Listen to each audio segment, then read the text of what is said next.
In this video tutorial, we'll take a look at how to create a rock generator in Houdini that generates rocks with UVs and textures. These rocks that we generate will be detailed enough for high quality VFX, as seen here, but they'll also be able to be simplified and baked down to much lower polygon geometry for Unreal, Unity, or any game engine. Here is that very same rock exported to Unreal 5. It's exported as a much lower polygon object and also has normals baked down to fake details to make it more suitable for gameplay or real-time usage. As you can see, it still retains quite a bit of detail, and for having something automatically generated, this gives us a pretty good result.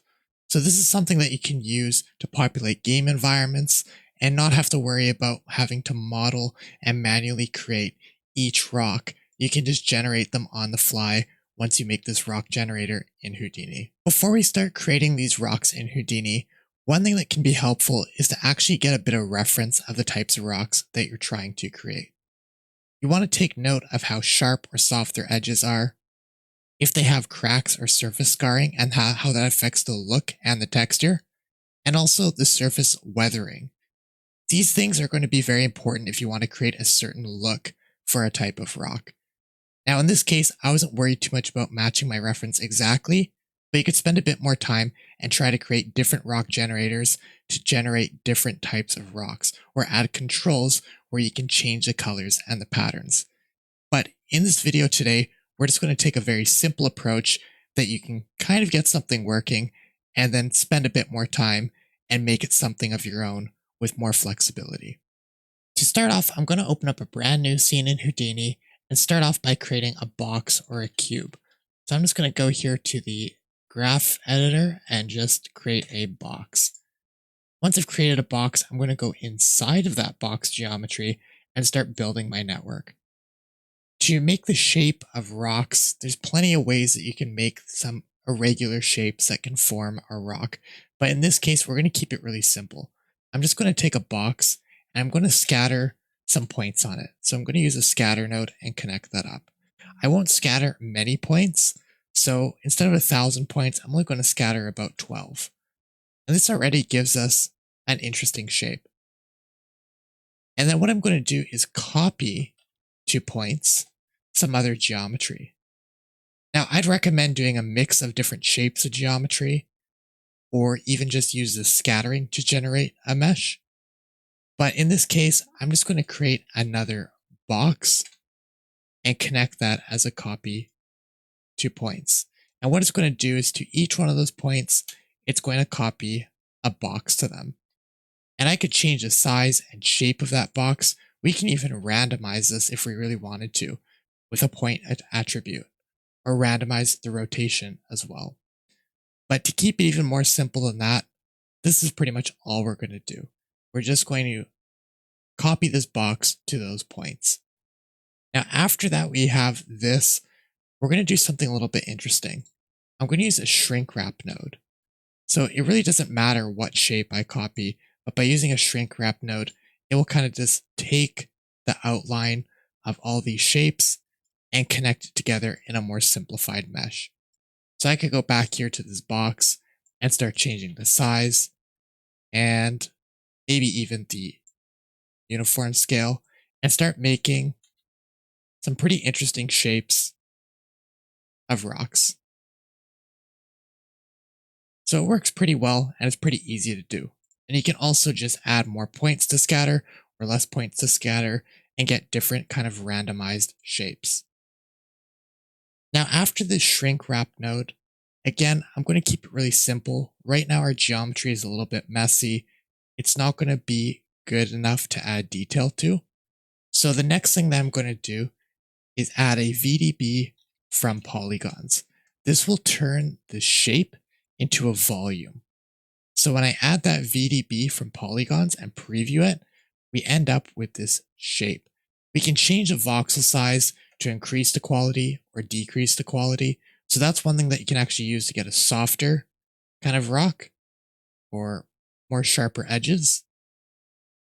But now this is no longer polygons, it's a volume. So to convert this back into polygons, I'm going to add one more node called convert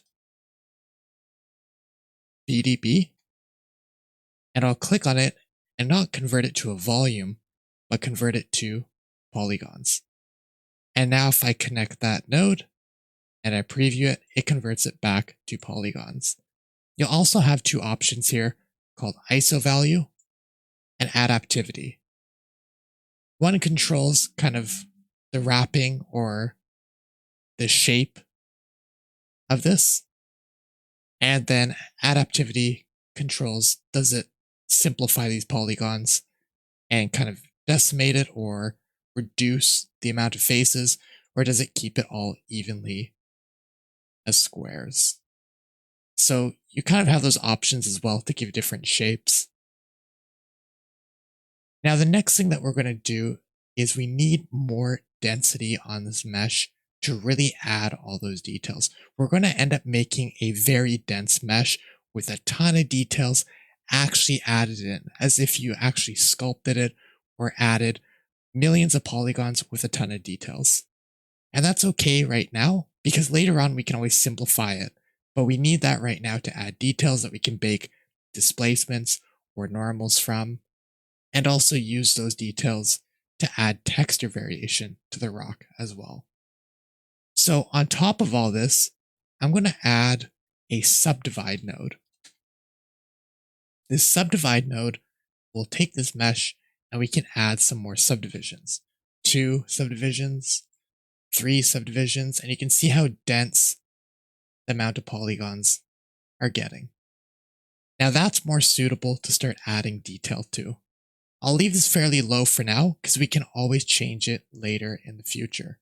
So the next thing that we're going to want to do is start creating a bunch of different details on the rocks using noise and displacement.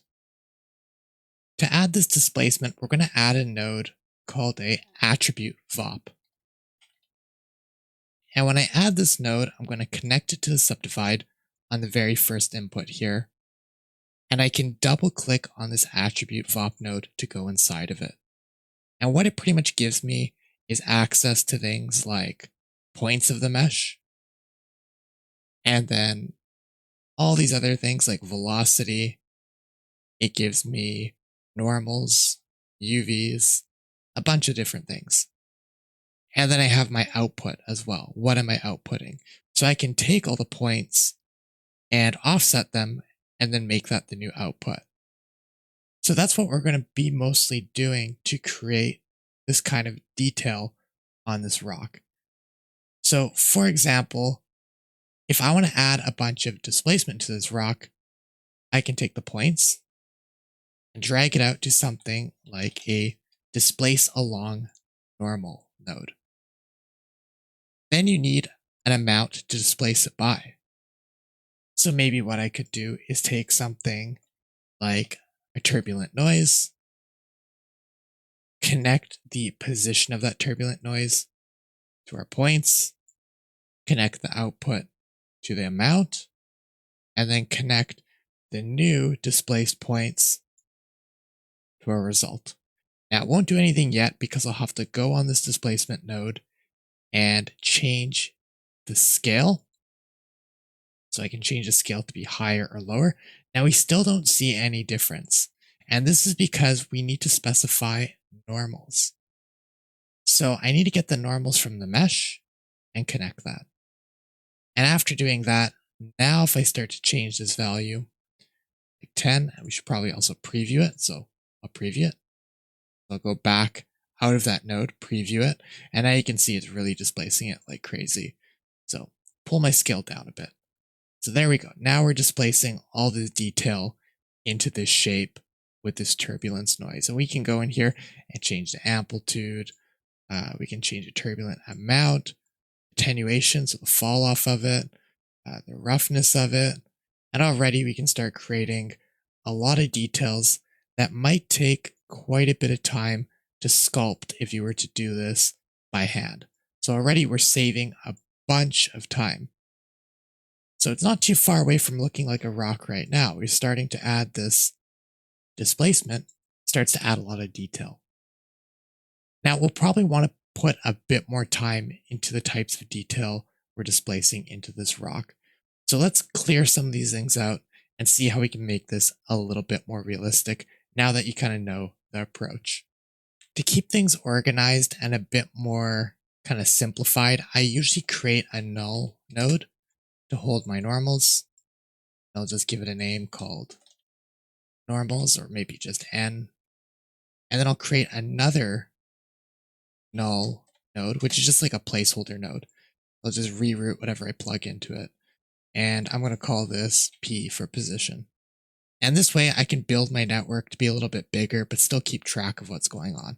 So I'm going to zoom out, and maybe I'm just going to make this all about the node network for now.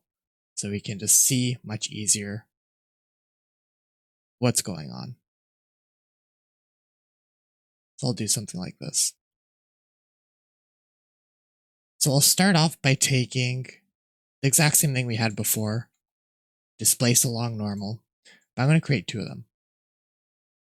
One to displace details on two axes, like X and Z, and one to displace details on the Y axis, the up and down axis.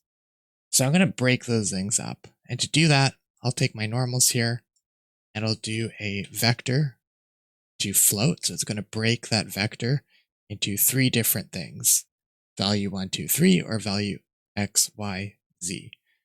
So value X and Z, I'm then going to combine. So I'll do a float to vector. I'll take X and Z and use that for this displacement node. And this, I could just say displace XZ, and this one will be displace Y. And for displacing in Y, all I'll have to do for that, again, is take a float to vector, leave value 1 and 3 empty, and just take the Y value. So something like that. And that'll be the normal. So this will displace values in X and Z. So kind of it will displace values in this direction and this direction. And then this will displace values in Y, up and down. And that way I have control over both. And I'll connect these points up for now, because after we displace X and Z, we'll displace our Y, and then that will be our output. So this is kind of what I've planned out for now. And now we need to do all the work of adding the displacements and the details. So you can really do this any way you want. This is not really specific. I'll just start adding turbulent noise. Connect my position up here. Take that and start plugging that into amount. And you can see right away that displaces details up and down. Only up and down, because it's using the normals for Y. So I can do that, and I can go in here and change that frequency. If I look at the top of the rock here, okay, we got some, like it's a bit bigger. We got some interesting details. Maybe I don't like how that pattern looks.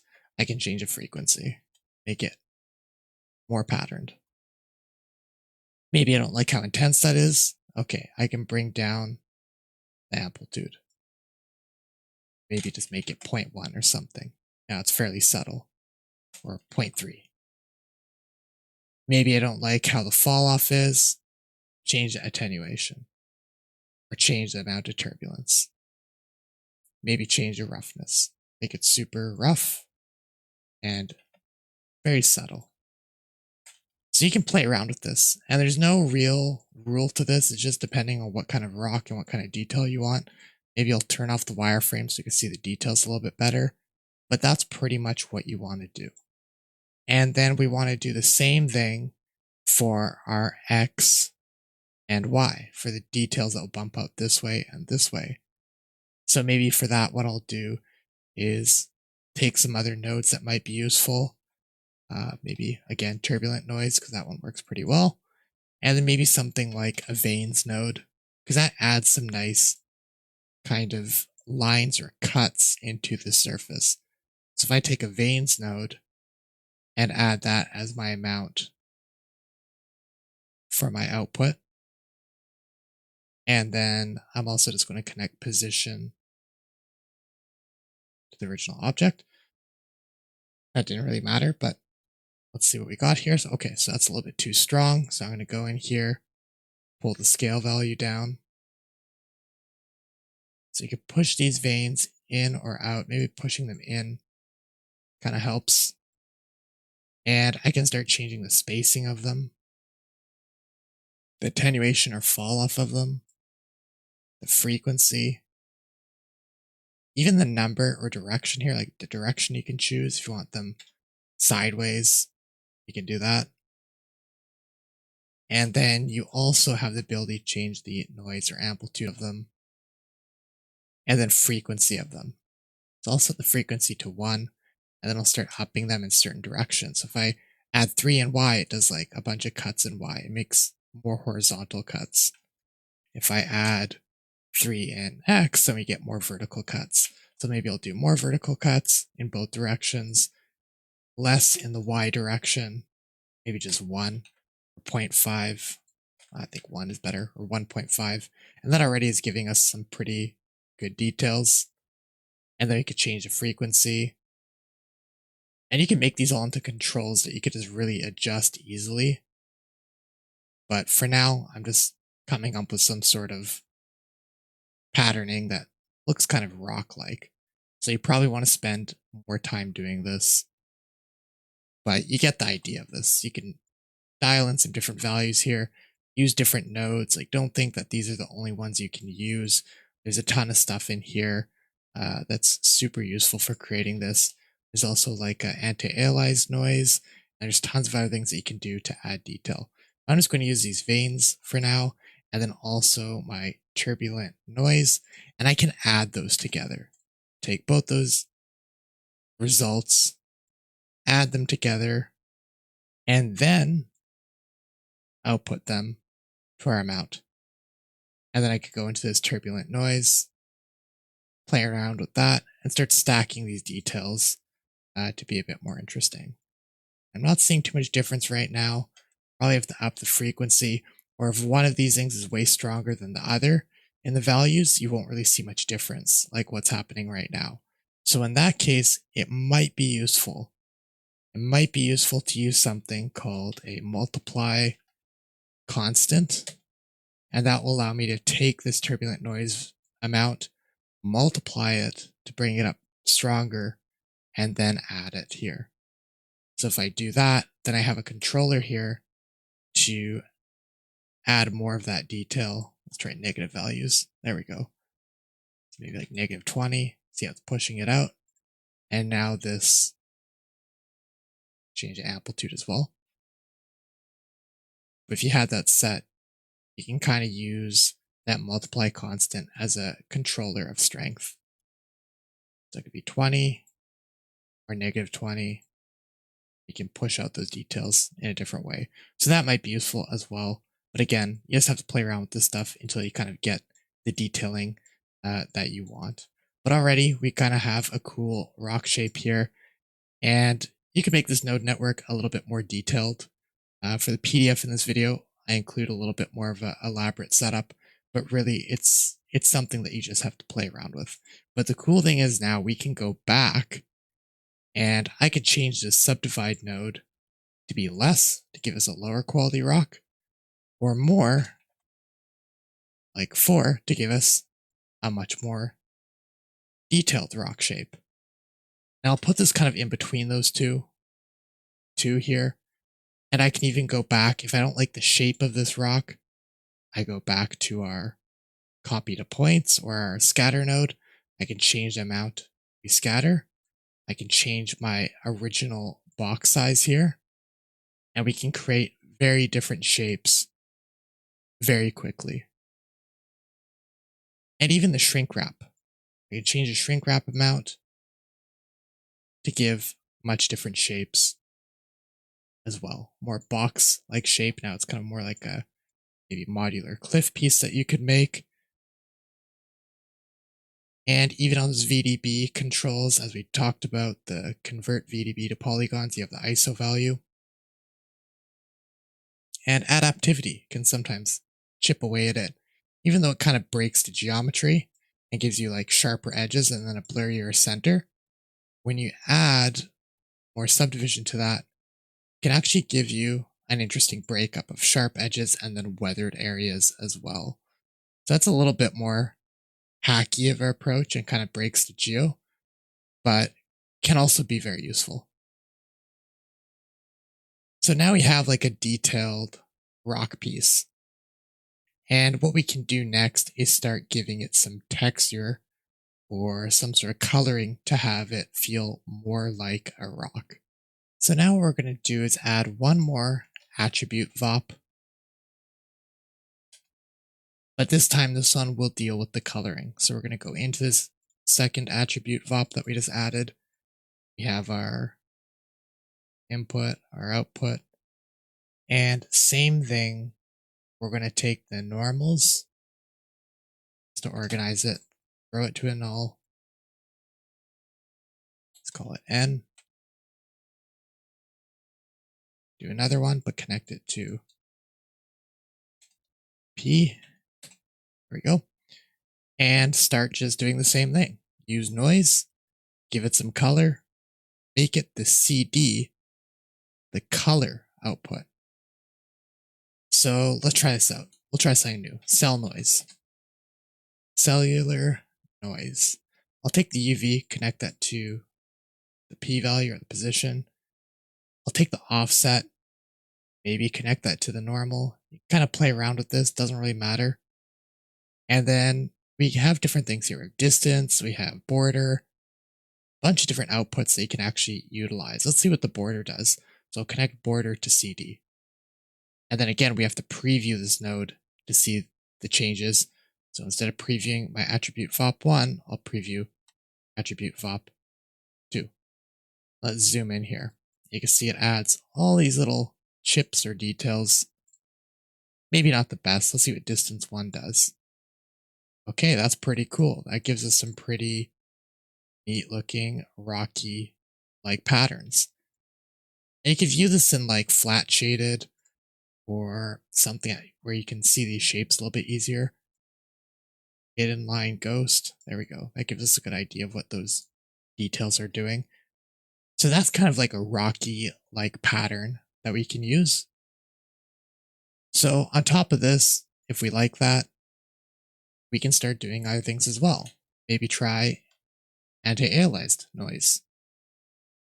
Connect that to something like position as well. And then you have other things like frequency offset. You can manually adjust these here. Let's take something like this and preview it. Okay, so that gives us some bigger breakup. We can play around with the amplitude, play around with the roughness. That kind of looks good. Octaves, frequency, not bad. So I'll up the frequency a bit, make it feel a little bit larger scale. Stretching here, so up the frequency on Z. Not too bad. I think that will work just fine. So if you don't like exactly what you get, you can also use a color correct. I use these quite a bit. You can do a color correction, add this into color in, and then go in here. Let's preview that, output it, and we can change the value. Saturation won't matter here. And now we have these two masks, which are really cool. You know, if we multiply them together, take our border mask, or actually distance mask, take our color corrected mask here, output that. What do we have? Okay, so some things get lost here. So maybe multiply is not the best. Maybe we want to do an add. Because if values are black or 0, they're just going to end up being multiplied and end up being dark as well. So maybe we'll do add. Oops. So add looks a little bit better. Got more details in there. So that's pretty cool. But maybe it's too bright. So we could clamp it. We could also Again, do a color correction. And maybe that'll be needed, but what I'm going to do right now is also just use a color mix. And color mix will allow us to use this mask and bring color into it. So I can take a color mix node, make this the bias, output that as the color, and then I can specify two colors. Something like a dark gray, something like a brighter gray, and start kind of making rock-like colors or values. And then I can go back here, play with this color correction, how much of those areas. So you can start to see how it's fairly controllable. Now let's view this with some shading. Okay, not bad, a little bit dark. But we can go in here and change these values around. Or even add different colors if we wanted to. But I'll do something like this. And that's not too bad. We're starting to get some nice rock detail.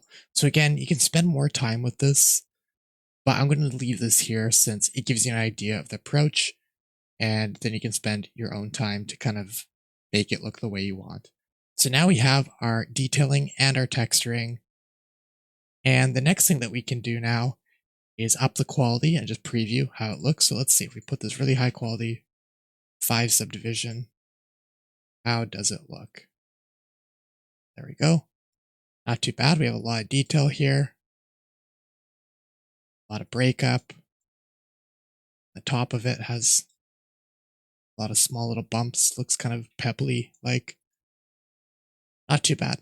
We can change its shape, maybe before we change the shape, we bring the detail down a bit. Looks really low quality here, but that would allow us to quickly change the shape or change the amount we shrink wrap it, or change the size or boxes that generate it, maybe a smaller rock like this, and then we go back down, up the subdivision amount, and wow, there we go. We have a high quality rock again, fairly high quality. So fairly adjustable, easy to kind of start generating rocks. And now the very last thing is, what about UVs? What about exporting these textures? How do we do that? Well, the trick is, before you add the subdivision, do the UVs. So before we subdivide, we're going to add a UV unwrap. Connect that up, and that way it'll unwrap it before it subdivides. So if we preview the UV unwrap, it's going to go here to set view, where is it? UV viewport, there we go. There's the UVs with the automatic UV unwrap. Not perfect, but we can change this. We can play around with it, make it something more interesting. I can change here spacing. I can change the layout. I think square is good. Scale. So a bunch of things you could do to change how it unwraps. There's also, like, I think if we do UV unwrap, we also have the ability, I'm just going to take a look in here. Let's try less planes, more planes. I think 4 is usually good. 4 or 6. It's not too bad. Let's try changing the spacing. So it's all right. It's not the greatest, but it's quick. So now that we've added these UVs, we could take a look at kind of what we end up with at the very end.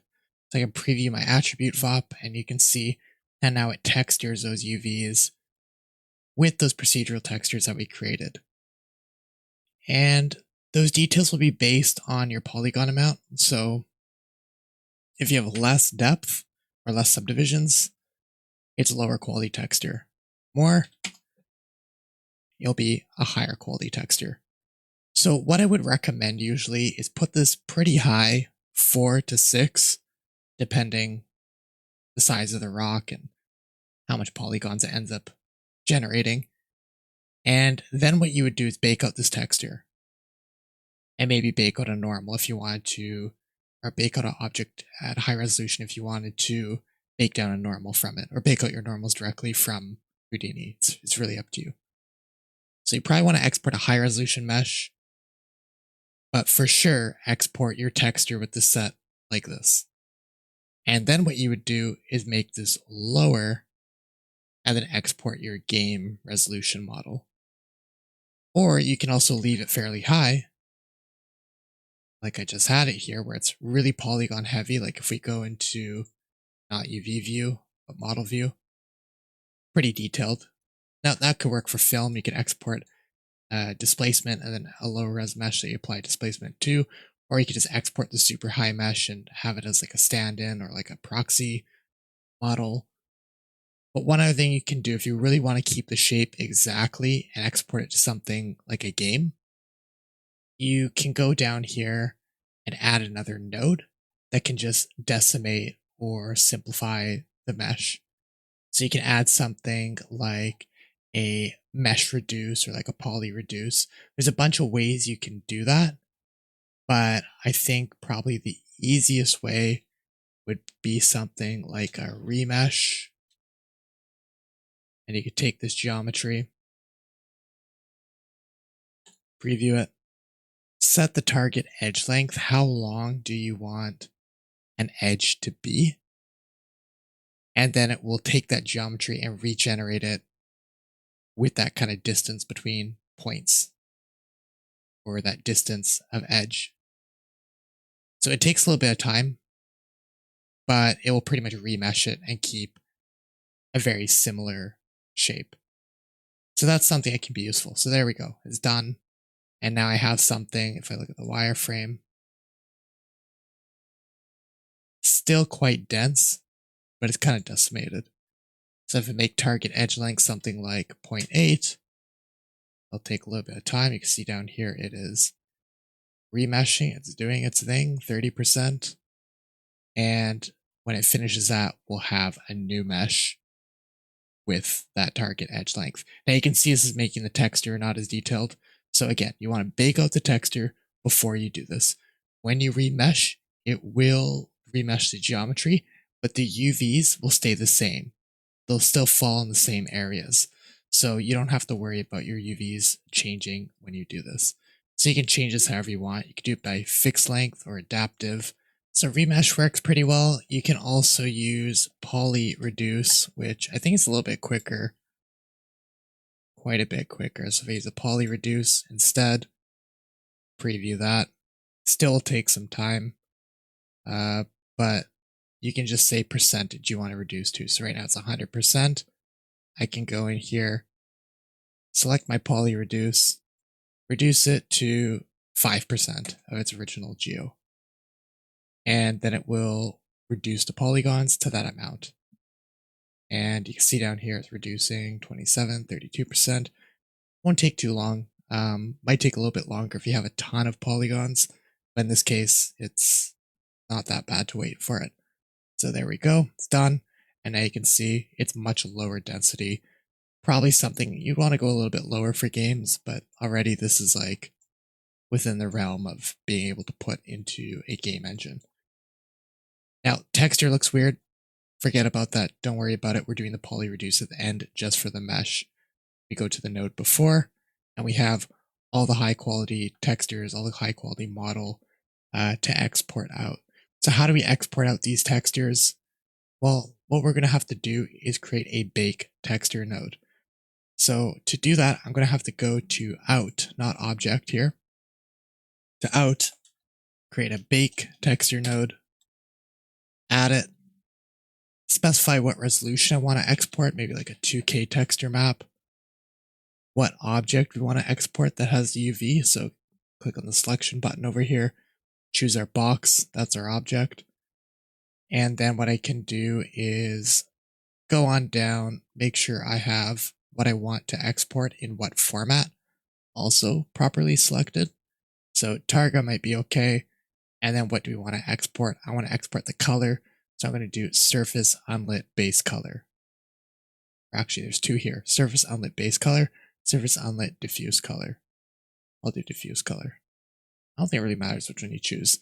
But pretty much this is the one that we can select for now. Should be fine. And then before we bake this out, so down here, there's a button. I think it's at the top, render to disk, which will bake it out. And before we do that, one thing we want to do to make sure it bakes out correctly is we have to create a material and assign it to this rock. So we're going to go to our material palette, add a principled shader, click on that principled shader, go to the surface tab, make sure the base color is white, otherwise it'll multiply our color by a darker value and everything will just get darker. We're going to make sure use point color is checked. And after that, if that all looks good, we want to assign this material to our object so we can just drag it on like I did there. And now that's assigned to the rock, you can see it looks a little bit brighter. We can now go back to our output tab and render to disk. Might take a little bit of time. Now, if you're wondering where is it saving out to, this is where it's going to save out to. If you don't like that place or that location for your wherever your hip file is stored, if you saved your scene, you can also change this by clicking on this button here. So I can always repath this to something like my desktop and then a folder called RockGen, and same thing, render to texture. Take a couple seconds or a minute, and then you'll have your texture exported. Let's take a look at what that texture looks like. So if I open up that file that I exported, it'll look something like this. So that's pretty cool. We got our texture exported now. So now all we have to do is maybe export a lower polygon version of the model or export a higher polygon version of the model, depending whatever we want to use, whether it's for film, whether it's for game. So how do we export the model? Well, we can just go back to our object network here and go to our box, go inside of it. If I don't want the poly reduced version, I could just disconnect that or not preview it and select the rock here. So I can go in here and just go back and select the full geometry of the box and pretty much file, export, and do like an Alembic or FBX export. And that's really it. And if you want a lower polygon version, you run your poly reduce, get a much lower quality version. Yes, the textures will look bad, but doesn't matter. We've already baked the textures out. And if we look at the UVs, they still stay in the exact same position. So that's all fine. And same thing, we then just go back, select our object, file, export, Alembic or FBX. And then you'll have your low resolution model, your high resolution texture baked out. You put them both together in Unreal, and you have your final kind of game asset. Or if you want high quality version of the model, you export the high poly version or bake it down to a displacement, bring it into your render or your software that you're using to make your high quality VFX scene, and you got a high quality version of the model. You can also generate LODs in Unreal or generate LODs in here by just changing the poly reduce amount. So you could generate the rock with 100% polygons, 50% polygons, 20% polygons, and 1% polygons, and have different levels of detail for the same asset, all using the same texture, and it just works. So this is how you can create some procedural rocks very easily in Houdini in not much time at all. And if you want this to be a little bit more artist friendly, one thing that you can do as well is start finding out what things really nicely change the look or shaping. Like I can go into my attribute VOP where I do all the model details procedurally, and maybe I find that turbulence noise here, it's attribute. If I change it, that's a useful thing to have control over, because you can make it not detailed at all like this, or push it up to values like 0.1 where it adds a bunch of bump or push. So if I want to expose that in a more easy way, I can go in here to this turbulence noise, take that amplitude node, or just go here to amplitude and pretty much take this little button here and middle click on it, this little dot, and promote to parameter. And then it makes a little kind of line beside it. And if I went back outside of that node and just clicked on the attribute VOP here, maybe we could change the name of it and call it displace details. If I click on it, I now will be able to scroll down and see that amplitude control exposed. And I can go and let's turn off this wireframe. Shaded. Go. Let's preview that. Either way, there we go.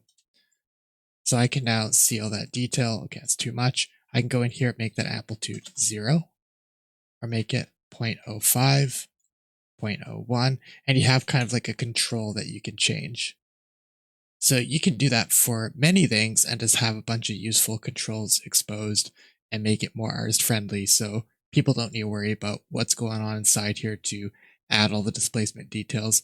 They'll just have access to a few controls that make it easier to change the look, change the shaping, and just quickly generate rocks. So I'll leave it there, but hopefully this gives you a good idea of what is possible in a very short amount of time with nothing really complex. Our node network is not that big, and this probably only takes about a good 20 minutes to 30 minutes to create. Most likely less if you've been through the process a couple times.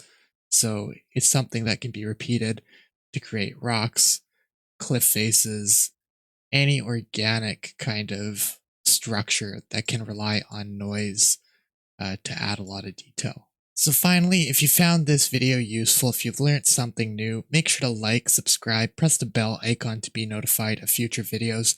And if you're part of the Patreon, which has a link below in the description, you'll also get access to the PDF for this tutorial as well, which goes over mostly all the steps in a little bit more detail. And you can also use it as a way to review and just have kind of a quick reference point for if you're having to create these rocks in the future. So if you're part of the Patreon, you'll have access to that as well as some of the sample files. And that pretty much brings us to the end of this video for creating some simple rocks that can be used either in film or in game.